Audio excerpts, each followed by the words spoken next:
There is Colorado is a very, very important state.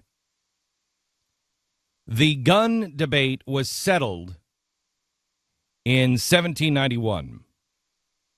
It was settled with a Bill of Rights. The rights of the people to keep and bear arms shall not be infringed. Infringed is a very important word. It means it cannot be reduced, cannot be changed, cannot be eaten at around the corners. It shall not be infringed in any way. Well, there's a lot of infringing going on. And the Colorado sheriffs are saying that the Democrats were threatening to delay legislation that would give the sheriffs a long-delayed pay raise if they continued to speak out against the new push for more gun control laws. The Democratic leadership was upset because the sheriffs were coming in saying, we're not going to do that. One of the things that they were going for was if you were charged with domestic violence of any kind, you would lose your guns. If you were charged, not convicted of, but charged.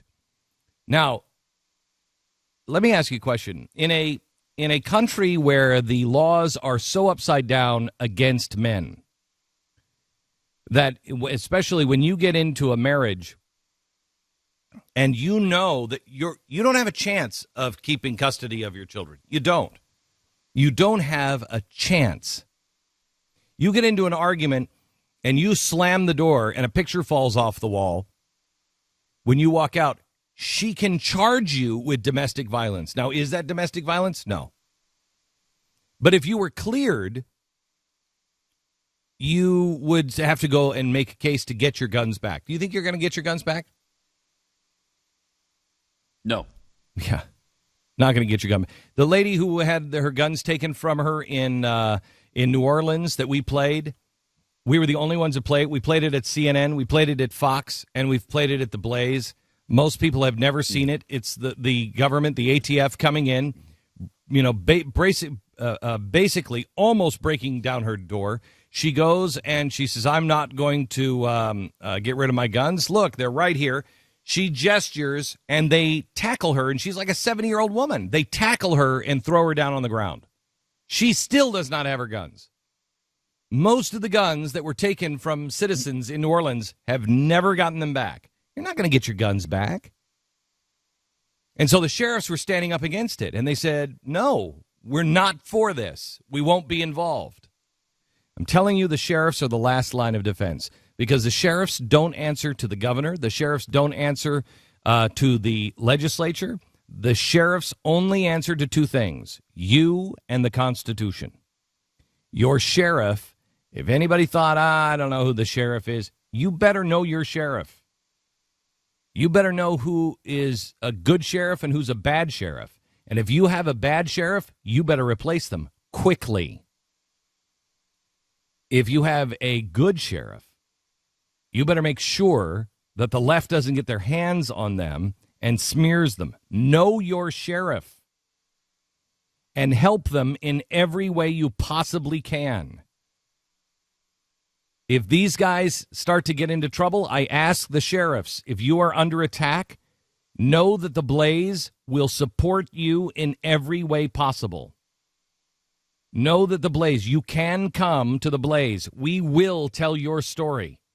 If people are trying to coerce you, if people are trying to smear you, you come to us. Bad sheriffs know the same. If we get word you're a bad sheriff, we will put our journalists on it, and we will find out if it's true or not. And if it is true, we'll help them take you down.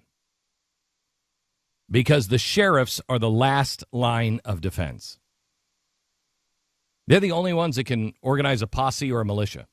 The governor can do it, but so can the sheriff, and the sheriff doesn't need the governor. He better not have an out-of-control sheriff where he's like, you know what, let's put a militia together. You don't want that. And you don't want a sheriff that is putting a militia together to come take your guns. And that's why they're holding back in Colorado. That's why they were threatening to hold back their pay increases. And the sheriffs helped the pro-gun guys hold back some of the stuff that was going through in Colorado. I'd like to make an offer. Can we do this? We just introduced at 1791 a brand new T-shirt that says the gun debate settled since 1791. Anybody who knows, and I love this. I'm trying to remember who was the politician that I was talking to? Oh, it was what's his name? That I did that stupid boxing thing with.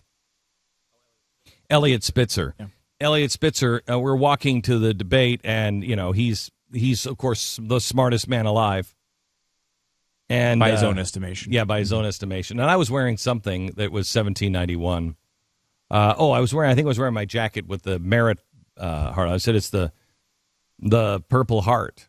And he's like, yeah, but it says merit on it. And I'm like, okay, dismiss it, Glenn, dismiss it. He doesn't know what the Purple Heart really was. And I'm like trying not to say anything. And he said, where'd you get that? And I said, it's my clothing line that we do for charity at 1791. 1791? Why isn't it 1776? What happened in 1791? I said, you really don't know? Well, of course I do. There are a lot of great things that happened in 1791. Were they really, Elliot? You dope. Mm-hmm. They had a special on corn down at the There were a lot of big things that happened. Yeah, there was one that really kind of jumps out called the Bill of Rights. Whiskey Rebellion. Yeah. I mean, so many things. So many things happened. Gosh, just can't even get into them all. Can't get into them all at all. There was the farm thing that was going on. That farm thing. Remember that? There's a Groupon for wagon repair that we went. Remember that was that huge. Was big. Huge. Everybody took advantage of that. Then they came special. out with the honeycomb candles that looked really kind of special. Mm-hmm. That was the year of the quad corner cap, I think. Was it really? Yeah, and it replaced the tri-corner for a very short time. Yeah, because it looked too boxy. Yeah. Eventually it turned into a Volvo. But that's a different story. So a lot of things happened in 1791. Well, I'd like to make the offer of we'll send. We should call that state representative. Who was it that we had on? Ted Harvey, was it? Yeah. We should call him and see.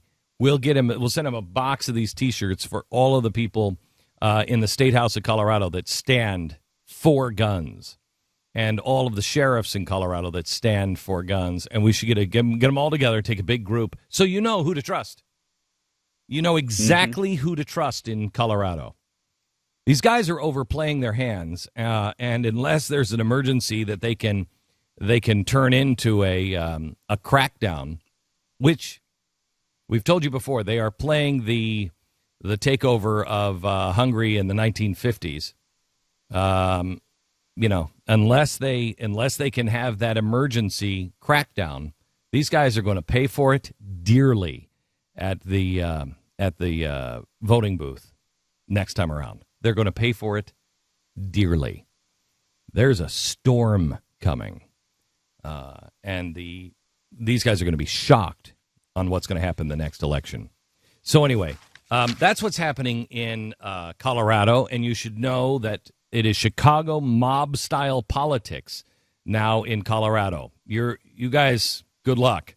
You've got to you've got to start tracking these guys, knowing who they are, knowing who their connections are, and get them at the local level and make sure you throw them out of office next time around.